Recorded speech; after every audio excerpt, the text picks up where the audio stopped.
नमस्कार, स्वागत है आप सभी का रिपोर्टर लाइव में। मैं हूं आपके साथ सुनील चौहान। रिपोर्टर लाइव में अपने तमाम संवाददाताओं से हम दिन भर की बड़ी खबरों की जानकारी लेते हैं। तो चलिए शुरुआत करते हैं रिपोर्टर लाइव की। उत्तर प्रदेश के अयोध्या में राम लला का मंदिर बनकर तैयार लगभग हो चुका है और जल्दी प्राण प्रतिष्ठा की जाएगी, जिसको लेकर आज जानकारियां बहुत अहम आई हैं। इसी खबर की अहम जानकारी दे रहे हैं और विस्तार से बता रहे हैं हमारे सहयोगी अभिनव। विश्व पटल पर अपनी अलग छाप छोड़ने वाली धर्म नगरी अयोध्या में प्रभु श्री राम का मंदिर अब बन चुका है। उसकी तारीख भी तय हो चुकी है कि कब प्राण प्रतिष्ठा होगी और कौन लोग करेंगे। तो सबसे पहले आपको बता दें कि प्राण प्रतिष्ठा की जो तारीख होगी वो लगभग 22 जनवरी की बात कही जा रही है, जो कि स्वयं देश के मुख्यमंत्री प्रधानमंत्री नरेंद्र दामोदर दास मोदी और सूबे के मुखिया योगी आदित्यनाथ आकर प्रभु श्री राम को उनके गर्भगृह में विराजमान करेंगे। उनके साथ साथ तमाम कैबिनेट स्तर के जो भी मंत्री रहेंगे, केंद्रीय मंत्री रहेंगे एवं तमाम देशों के दूतावास भी रहेंगे, इस कार्यक्रम में शामिल होंगे। और ट्रस्ट के अध्यक्ष नेत्र गोपाल दास का साफ तौर पर कहना है कि मंदिर निर्माण हो चुका है। अब जल्द ही भगवान राम लला अपने गर्भगृह में विराजमान होंगे। इंडिया वॉइस के लिए अयोध्या से अभिनव सिंह। पीएम नरेंद्र मोदी अमेरिकी दौरे पर हैं। खबर की पूरी जानकारी दे रहे हैं हमारे सहयोगी दिनकर आनंद। प्रधानमंत्री नरेंद्र मोदी अपने पहले राजकीय दौरे को लेकर अमेरिका मंगलवार को रवाना हो गए। आपको बता दें कि प्रधानमंत्री नरेंद्र मोदी 21 जून से 24 जून तक अमेरिका के दौरे पर रहेंगे। इसके बाद प्रधानमंत्री नरेंद्र मोदी वहां से मिस्र जाएंगे। आपको बता दें कि राष्ट्रपति जो बाइडेन और उनकी पत्नी ने नरेंद्र मोदी को इनवाइट किया है। इसके बाद नरेंद्र मोदी वहां जा रहे हैं। नरेंद्र मोदी ने वहां जाकर कई बड़े अहम फैसले लेने हैं। आपको बता दें कि नरेंद्र मोदी को एलोन मस्क से भी मिलना है, साथ ही नरेंद्र मोदी की कई मीटिंग प्रस्तावित है। यह दौरा नरेंद्र मोदी और भारत के लिए कई मायनों में अहम है। आपको बता दें कई तरीके के डील इसमें अमेरिका से हमारे होने वाले हैं। इसके साथ ही बता दें कि नरेंद्र मोदी कांग्रेस को संबोधित करेंगे। कांग्रेस यानी कि बता दें कि वहां के संसद भवन को नरेंद्र मोदी संबोधित करेंगे और ऐसा संबोधित करने वाले वो दूसरे बड़े नेता भारत के होंगे। आपको बता दें कि इस दौरान सभी की निगाहें नरेंद्र मोदी और भारत के अमेरिका के रिश्तों पर टिकी हुई होगी। हमारे पड़ोसी मुल्क पाकिस्तान और चीन की निगाहें भी इस दौरे को लेकर बरकरार है। कैमरा पर्सन निकी के साथ मैं दिनकर आनंद, इंडिया वॉइस। रविशंकर प्रसाद ने नीतीश कुमार को सलाह दी है कि विपक्षी नेताओं को लिट्टी चोखा खिलाएं। खबर की अहम जानकारी दे रही है हमारी सहयोगी स्वीटी दीक्षित। 23 जून को बिहार में विपक्ष पार्टियों की बैठक होने वाली है। बैठक में आगे की रणनीति कैसी होगा, किस तरीके से बीजेपी को हराना और क्या आगे ऐसी चाल चलना है जो कि लोकसभा चुनाव जो है उसमें जीत हासिल विपक्ष की पार्टियां कर पाए, इस पे विचार विमर्श होगा। और इसी को लेकर रविशंकर प्रसाद ने तंज कसा है तमाम विपक्षी पार्टियों पे। उन्होंने नीतीश कुमार को कहा है कि आप बैठक में जरूर बुलाइए सारे विपक्ष दल को और उस समय आप चाय पानी पीजिए, लिट्टी चोखा खाजिए, क्योंकि इससे ऊपर जो है और कुछ नहीं होने वाला। पीएम की कुर्सी के लिए कोई वैकेंसी नहीं है, रविशंकर प्रसाद ने साफ तौर पे कह दिया। उन्होंने कहा है कि विचार विमर्श कीजिए, आप बुलाइए, लेकिन आपसी में भी आपको आपस में भी कितने अच्छे संबंध है इसका भी खासा ध्यान रखना होगा, क्योंकि ममता बनर्जी ने साफ तौर पे कहा है कि अगर सीपीएम पार्टी अगर हमारे साथ जुड़ती है तो मैं अपने कदम पीछे उठा लूंगी। और ऐसे में कई सवाल खड़े हो रहे हैं अब विपक्ष पे। रविशंकर प्रसाद लगातार सवाल खड़े कर रहे हैं। उन्होंने लिट्टी चोखा को बोलते हुए कहा है कि आप वही खाइए मीटिंग में, क्योंकि इसके आगे की रणनीति आप लोग तय नहीं कर पाएंगे। बता दें 23 जून को ये बैठक होने वाली है पटना में, जिसका आयोजन किया जा रहा है। 23 जून को पटना में ये बैठक होने वाली है और इसमें तमाम विपक्षी पार्टियां जो है आने वाले हैं। चाहे ममता बनर्जी की पार्टी की बात की लीजिए, टीएमसी मल्लिकार्जुन खड़गे भी आएंगे, अरविंद केजरीवाल भी आएंगे, तमाम विपक्षी पार्टी यहाँ पे आएंगे, एकजुट होंगे और लगातार मोर्चा खोला जाएगा बीजेपी के खिलाफ। कैमरा पर्सन निकी के लिए स्वीटी दीक्षित, इंडिया वॉइस। दिल्ली के सीएम अरविंद केजरीवाल ने एलजी से मुलाकात की और दिल्ली की सुरक्षा को लेकर तमाम बातें कही हैं। इसी खबर को बता रहे हमारे सहयोगी नितिन चौधरी। दिल्ली में आम आदमी पार्टी और दिल्ली के एलजी बीके सक्सेना के बीच लगातार टेंशन बढ़ती नजर आ रही है। बता दें कि दिल्ली के मुख्यमंत्री अरविंद केजरीवाल ने आज एक लेटर जारी किया है। उन्होंने कानून व्यवस्था को लेकर दिल्ली के उपराज्यपाल को जो है चेतावनी दी है। कहा कि कानून व्यवस्था जिस तरीके से दिल्ली के अंदर चरमरा गई है तो उसको देखते हुए आज दिल्ली के मुख्यमंत्री अरविंद केजरीवाल ने दिल्ली के एलजी को एक लेटर लिखा है। दिल्ली की बिगड़ती कानून व्यवस्था पर सीएम अरविंद केजरीवाल ने एलजी को चिट्ठी लिखी है। एलजी को लिखी में इस चिट्ठी में सीएम केजरीवाल ने दिल्ली की कानून व्यवस्था पर चिंता जताई है। सीएम ने लिखा कि दिल्ली में कानून व्यवस्था की हालत बहुत ही चिंताजनक है। जिसके चलते दिल्ली को हर नागरिक असुरक्षित है महसूस कर रहा है। सीएम ने कहा है कि दिल्ली की कानून व्यवस्था के लिए सीधे एलजी और गृह मंत्री जिम्मेदार हैं। केजरीवाल ने उपराज्यपाल को सलाह देते हुए कहा है कि नागरिक विधायक और आरडब्ल्यू के साथ मिलकर कानून व्यवस्था सुधारी जाए, जिसके लिए थाना लेवल कमेटियों फिर से शुरू की जाए। बता दें कि इन कमेटियों को कुछ साल पहले भंग कर दिया गया है। केजरीवाल ने मांग की है कि इन कमेटियों को फिर से शुरू किया जाए, जिसमें स्थानीय विधायक और पुलिस की टीम मिलकर स्थानीय स्तर पर कानून व्यवस्था से जुड़े हुए मुद्दों पर विस्तार चर्चा करती रहे। दिल्ली के दूसरे मुद्दे को लेकर उपराज्यपाल हर मौके पर केजरीवाल सरकार को घेर रहे थे, तो वहीं कानून व्यवस्था को लेकर अब आम आदमी पार्टी सीधे उपराज्यपाल को अड़े हाथों ले रही है। सीएम ने लिखा कि कानून व्यवस्था की हालत बहुत ही चिंताजनक है, जिसके चलते दिल्ली के हर नागरिक असुरक्षित महसूस कर रहे हैं। जिस तरीके से दिल्ली की कानून व्यवस्था को बिगड़ते हुए नजर देखा जा रहा है, तो उसको देखते हुए दिल्ली के मुख्यमंत्री अरविंद केजरीवाल ने एक सीधा एलजी को चिट्ठी लिखी थी। चिट्ठी में साफ तौर पे कहा कि उसकी जिम्मेदारी गृह मंत्रालय और दिल्ली के एलजी को सौंपी जाती है, क्योंकि जिस तरीके से उन्होंने कहा था कि आखिरकार वहां के स्थानीय विधायक और दिल्ली पुलिस को एक दोबारा से कमेटी बनानी पड़ेगी। इसको देखते हुए पहले एक कमेटी बनाई थी तो उसको भंग कर दिया गया था, लेकिन अब दिल्ली के मुख्यमंत्री अरविंद केजरीवाल ने साफ तौर पर एलजी से मांग की है कि वहां के स्थानीय विधायक और पुलिस प्रशासन आरडब्ल्यू जैसी एक कमेटी यहाँ पर बनाई जाए, तो उसमें जो है लोगों की जो है चिंता है, जो लोगों की समस्या उसको सुनाया जा सके। कैमरामैन निक्की के साथ मैं नितिन चौधरी, इंडिया वॉइस। दिल्ली में बीते 24 घंटे में 4 हत्याएं हो गई हैं, जिससे दिल्ली में हड़कंप मचा है। खबर की अहम जानकारी दे रहे हैं हमारे सहयोगी विशाल मिश्रा। महज 24 घंटे के अंदर दिल्ली में हुई 4 हत्याओं से पुलिस पर अब सवाल खड़े हो रहे हैं। मुख्यमंत्री अरविंद केजरीवाल ने भी अब उपराज्यपाल वीके सक्सेना को एक पत्र लिखा है और उस पत्र में ये बात अरविंद केजरीवाल ने कही है कि पुलिस विभाग उपराज्यपाल के अंडर आता है और इस तरह की घटनाएं बहुत ही शर्मिंदगी है, जिसके बाद अरविंद केजरीवाल ने भी उपराज्यपाल पर हमला भी बोला है और ये कहा है कि इस तरह की घटनाएं नहीं होनी चाहिए। केजरीवाल ने जहां राजधानी में अपराध के हालात पर सवाल उठाए हैं, वहीं दिल्ली पुलिस पर के मुखिया होने के नाते एलजी पर भी निशाना साधा है। उन्होंने पुलिस की प्रभावी पेट्रोलिंग समेत अपराध रोकने की प्रभावी योजना बनाने के लिए एलजी से एक मीटिंग बुलाने का भी प्रस्ताव रखा है, जिसमें उन्होंने दिल्ली सरकार की पूरी कैबिनेट को शामिल करने की मांग की है। दिल्ली में पिछले 24 घंटे के अंदर 4 हत्याएं हुई हैं, जिन हत्यारे पूरी तरह बेखौफ दिखाई दे रहे हैं। एक जगह उधार वसूलने की कोशिश में दिन दहाड़े 2 सगी बहनों को गोली मार दी गई। वहीं दिल्ली यूनिवर्सिटी कैंपस में सरेआम एक छात्र की चाकुओं से गोद कर हत्या कर दी गई। इसके अलावा एक और हत्या की गई। इसी कारण दिल्ली की सुरक्षा व्यवस्था पर सवाल खड़े हो रहे हैं। केजरीवाल ने अपने पत्र में पिछले साल आई एनसीआरबी रिपोर्ट का हवाला दिया है, जिसमें देश के 9 मेट्रो शहरों में महिलाओं के खिलाफ हुए कुल अपराधों में से 32.20% केवल दिल्ली में होने की बात कही गई है। केजरीवाल ने इस रिपोर्ट को केंद्रीय गृह मंत्रालय और एलजी के लिए आंखें खोलने वाला बताया है, जो दिल्ली पुलिस के संचालक होने के नाते शांति व्यवस्था बनाने के लिए सीधे तौर पर जिम्मेदार है। हालांकि उन्होंने साथ ही गृह मंत्रालय और एलजी पर हमला बोलते हुए कहा कि दुर्भाग्य से इन दोनों की आंखें इस रिपोर्ट से नहीं खुली हैं।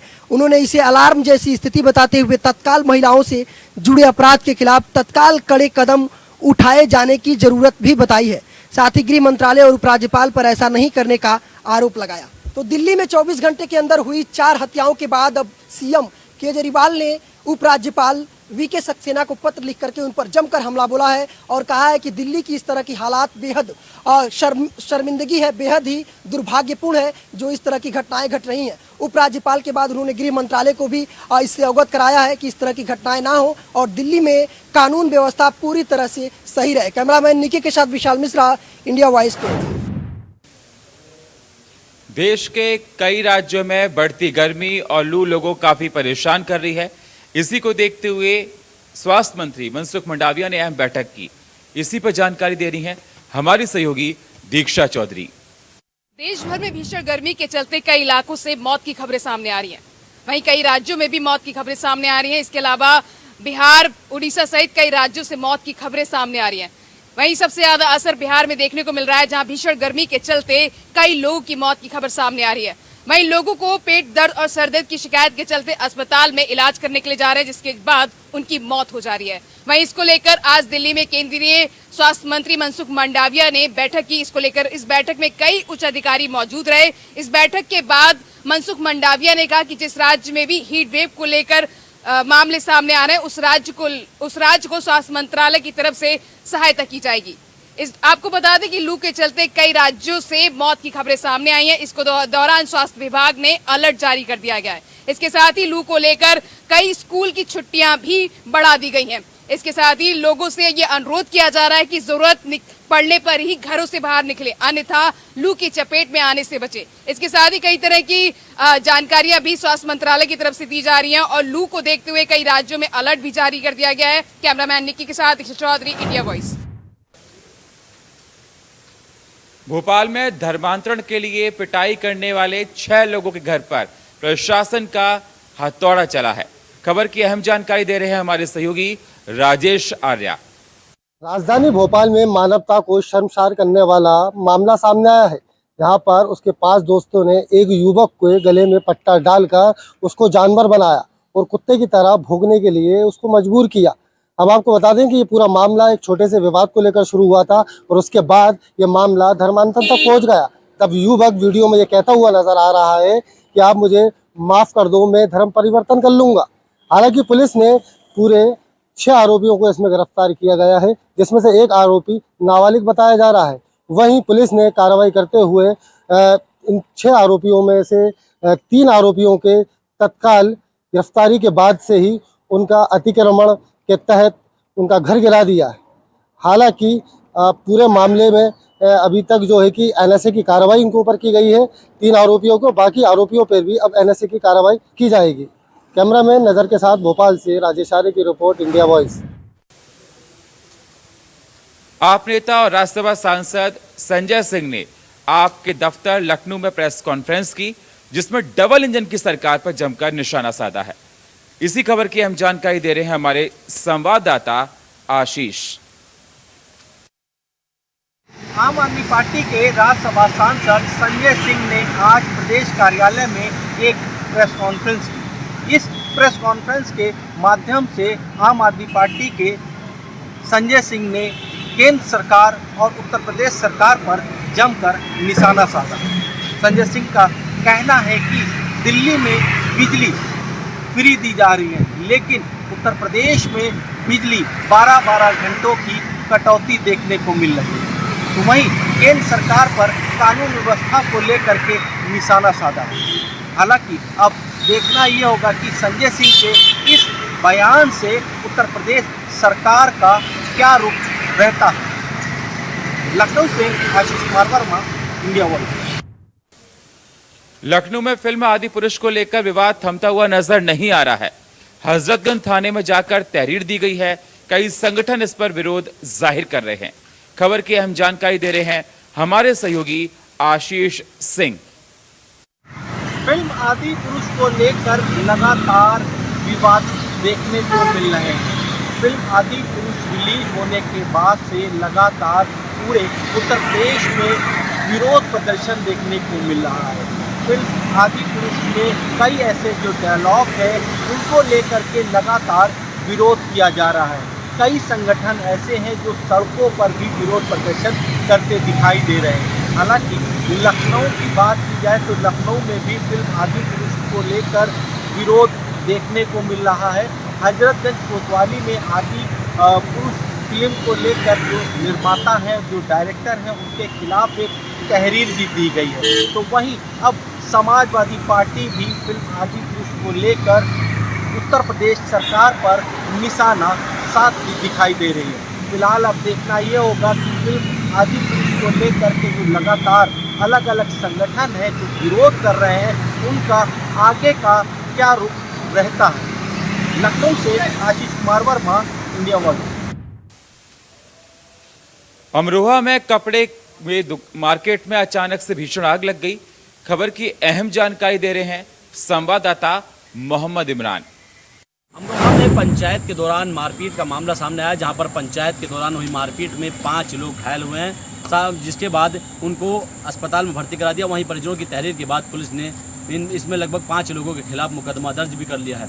पूरा मामला अमरोहा जनपद के डिडोली कोतवाली क्षेत्र के ब्राह्मणों वाली मंडइयों का है, जहां पर विवाहिता की दहेज के लेन देन को लेकर प्रताड़ित करने के मामले में एक पंचायत चल रही थी, जहां पर पंचायत में विवाहिता के ससुराल वालों ने विवाहिता के परिजनों पर लाठी डंडों से हमला कर दिया, जिसमें लगभग 5 लोग घायल हुए हैं। फिलहाल घायलों को जिला अस्पताल में भर्ती करा दिया। वहीं सारे मामले में पुलिस ने परिजनों की तहरीर के बाद मुकदमा दर्ज कर लिया और जल्द ही अग्रिम वैधानिक कार्रवाई करने की बात कही है। अमरोहा से इंडिया वॉइस के लिए मोहम्मद इमरान। अलीगढ़ में 15 लाख फिरौती न देने पर नौकर ने बेटे की हत्या कर दी। खबर की पूरी जानकारी दे रहे हैं हमारे संवाददाता प्रदीप पुंडीर। अलीगढ़ से एक दिल दहलाने वाला मामला प्रकाश में आया है। आपको बता दें, पूरा मामला थाना चंडोर क्षेत्र के एक गांव का है, जहां पर एक किसान को उसकी ज़मीन का मुआवजा मिला था, तकरीबन 74 लाख रुपए। जिसकी जानकारी जब आसपास के लोगों को हुई तो एक व्यक्ति वहां उसके यहाँ जाके रोने लगा और नौकरी की मांग की। किसान ने दया दिखाते हुए इसको नौकरी भी दी, एडवांस में पैसे भी दिए। वही व्यक्ति एक दिन 15 जून को उसके बेटे को लेकर बाजार जाता है, लेकिन वापस नहीं लौटता, जिसकी सूचना जो किसान है पुलिस को देता है। पुलिस जो है मामला दर्ज करती है और उसके बाद में ही उसके पास, किसान के पास, फिरौती के लिए फ़ोन आने लगता है। हालांकि 3 दिन बाद जब पुलिस उस व्यक्ति को पकड़ती है तो पकड़ने के बाद व्यक्ति बताता है कि उसने किसान के बेटे को रकम के लिए अगवा किया था और उसकी हत्या अगवा करने के 2 घंटे बाद कर दी थी। बावजूद इसके वो लगातार किसान को फ़ोन करके फिरौती की रकम मांग रहा था। पुलिस ने हालांकि शव को बरामद कर लिया है। वहीं इस पूरी घटना में जो नौकर जो पकड़ा गया उसकी पत्नी भी इस पूरी घटना में शामिल थी, जिसको भी पुलिस ने गिरफ्तार कर जेल भेज दिया। हालांकि दोनों व्यक्तियों को जेल भेजा चुका है, लेकिन इस तरह की जो निर्मम हत्या की गई है, इससे कहीं ना कहीं मानवता शर्मसार हुई है। मैं प्रदीप पुंडीर, इंडिया वॉइस के लिए, अलीगढ़। अमरोहा में अचानक से कपड़े की मार्केट में भयंकर आग लग गई। इसी खबर की अहम जानकारी दे रहे हैं हमारे संवाददाता मोहम्मद इमरान। अमरोहा में कपड़े की मार्केट में आग लगाने के मामले में षड्यंत्र के तहत आग लगाने वाले आरोपी को पुलिस ने गिरफ्तार कर लिया है, जिसको संबंधित धाराओं में कार्रवाई की है। पूरा मामला अमरोहा जनपद के अमरोहा नगर कोतवाली क्षेत्र के मोहल्ला नौबत खाने का है, जहां पर कपड़े की मार्केट में कुछ दिन पूर्व आग लगने का मामला सामने आया था, जहां पर दमकल विभाग की 2 गाड़ियों ने बामुश्किल आग पर काबू पाया था, जिसके चलते वहां पर लाखों का नुकसान बताया गया है। वहीं सारे मामले में पुलिस ने इसमें CCTV फुटेज खंगाले तो आग लगाने वाला आरोपी कैमरे में साफ नजर आ गया, जिसके चलते पुलिस ने इसमें परिजनों की तहरीर के बाद मुकदमा दर्ज कर लिया है और आग लगने वाले आरोपी शाहनवाज को पुलिस ने आज गिरफ्तार कर लिया है। आग क्यों लगाई, किस वजह से लगाई, इसमें जांच कर रही है। जांच के बाद जल्द ही विधिक कार्रवाई अमल में लाई जाएगी। वहीं CO सिटी विजय राणा ने जल्द बताते हुए कहा है कि इस घटना का जल्द सफल खुलासा किया जाएगा। कोई नुकसान को लेकर लेन देन का मामला था, जिसके चलते षड्यंत्र के तहत इस घटना को अंजाम दिया गया था। फिलहाल पुलिस ने सारे मामले में जाँच पड़ताल के बाद अग्रिम कार्रवाई करने की बात कही है। अमरोहा से इंडिया वॉइस के लिए मोहम्मद इमरान। बिजनौर में तेज रफ्तार कार और वैन में टक्कर हो गई, जिसमें पुलिसकर्मी की मौत हो गई है। खबर की अहम जानकारी दे रहे हैं हमारे सहयोगी जाहिर अहमद। बिजनौर के चांदपुर थाना क्षेत्र के गजरौला रोड पर देर रात उस वक्त एक दर्दनाक हादसा हो गया, जब एक मैजिक और कार की ज़ोरदार टक्कर हो गई। टक्कर इतनी भयंकर थी कि कार सवार एक पुलिसकर्मी की दर्दनाक मौत हो गई, जबकि मैजिक सवार ड्राइवर गंभीर रूप से घायल हो गया। सूचना पर पहुंची पुलिस ने स्थानीय लोगों की मदद से घायल को अस्पताल में भर्ती कराया और सिपाही का शव कब्जे में लेकर पोस्टमार्टम के लिए भेज दिया। बताया जा रहा है कि मृतक सिपाही सनी तोमर बिजनौर के चांदपुर थाना क्षेत्र के भवनपुरा इलाके का रहने वाला था और उसकी वर्तमान में तैनाती रामपुर में थी। रामपुर से वो छुट्टी में अपने घर आया हुआ था, कोई सामान या किसी काम से वो चांदपुर आया हुआ था। चांदपुर से देर रात वो अपने घर लौट रहा था।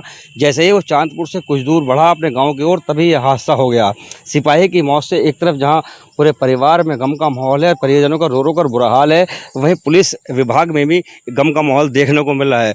बिजनौर ज़िले में लगातार सड़क हादसे हो रहे हैं और कहीं ना कहीं उसमें मौत भी हो रही है, कुछ लोग घायल भी हो रहे हैं। सड़क हादसों का सिलसिला रुकने का नाम नहीं ले रहा है। बिजनौर से जहीर अहमद, इंडिया वॉइस। रायबरेली में दलित युवती के साथ रेप किया गया, शादी का झांसा उसको दिया जाता था। और इसी खबर की अहम जानकारी दे रहे हैं राजू तिवारी। महिला सशक्तिकरण के तहत महिलाओं को मजबूत करने के लिए सूबे के मुख्यमंत्री योगी आदित्यनाथ के द्वारा अनेकों योजनाएं चलाई जा रही हैं और इसको धरातल पर लाने के लिए लगातार उच्चाधिकारियों को निर्देश दिए जा रहे हैं। लेकिन रायबरेली जिले की बात करें तो रायबरेली जिले में धरातल पे एक भी योजनाएं नहीं देखने को मिल रही हैं और महिला संबंधी अपराध लगातार यहां देखने को मिल रहा है।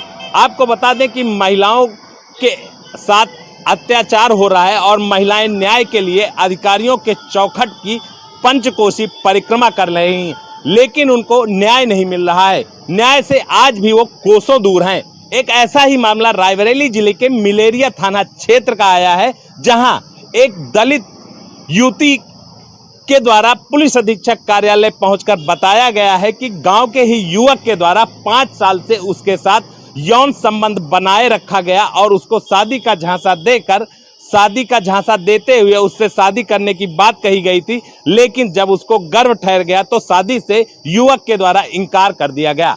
आपको बता दें, पूरा मामला रायबरेली जिले के मिलेरिया थाना क्षेत्र का है, जहां थाने में दबंग युवक के खिलाफ पीड़िता ने कई बार शिकायत की, लेकिन स्थानीय थाने में युवक के विरुद्ध किसी प्रकार की कोई कार्यवाही नहीं हुई और पीड़िता को न्याय नहीं मिला। तो पीड़िता ने आज एसपी रायबरेली आलोक प्रियदर्शी की चौखट पर पहुंचकर न्याय के लिए गुहार लगाई है। उसने आप बीती बताते हुए बताया है कि पिछले 5 वर्षों से दबंग युवक के द्वारा उसके साथ यौन उत्पीड़न किया गया और शादी का झांसा देते हुए उससे यौन संबंध बनाया गया। जब उसको गर्भ ठहर गया तो उसने शादी की बात कही तो युवक ने शादी से इनकार कर दिया। ये बात युवती को नागवारा लगा, जिसके बाद वो एसपी की चौखट पर पहुंचकर न्याय की गुहार लगाई है और उसने बताया है कि अगर उसको न्याय नहीं मिला तो वो आत्महत्या कर लेगी। तो अब देखने वाली बात होगी कि एसपी रायबरेली के द्वारा किस प्रकार से दबंग युवक के खिलाफ कार्यवाही की करते हुए युवती को न्याय मिलेगा। Raju Tiwari, India voice, Raebareli.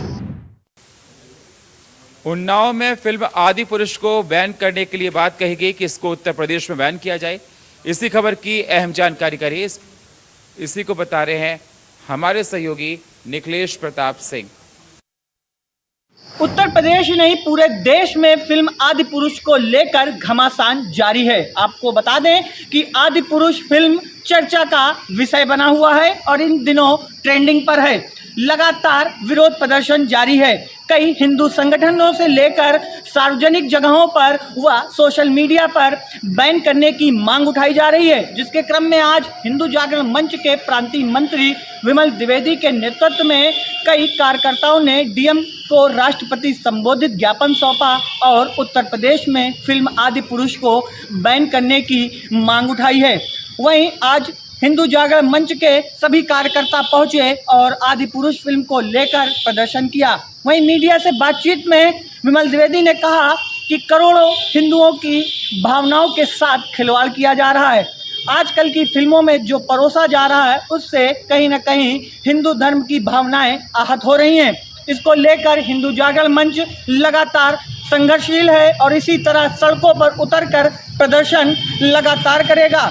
उन्होंने अपने संबोधित ज्ञापन में मांग रखी है कि इस फिल्म को उत्तर प्रदेश में बैन कर दिया जाए। करोड़ों हिंदुओं की आस्था का प्रतीक है और इस तरह की फिल्में हिंदुओं की भावनाओं को ठेस पहुंचा रही हैं। अब तो ये देखने वाली बात होगी कि सरकार इस फिल्म को लेकर अपना क्या रुख अपनाती है। उन्नाव से इंडिया वॉइस के लिए निखिलेश प्रताप सिंह। और फिलहाल रिपोर्टर लाइव में इतना ही। बाकी खबरों के लिए आप बने रहिए इंडिया वॉइस के साथ। तब तक के लिए नमस्कार।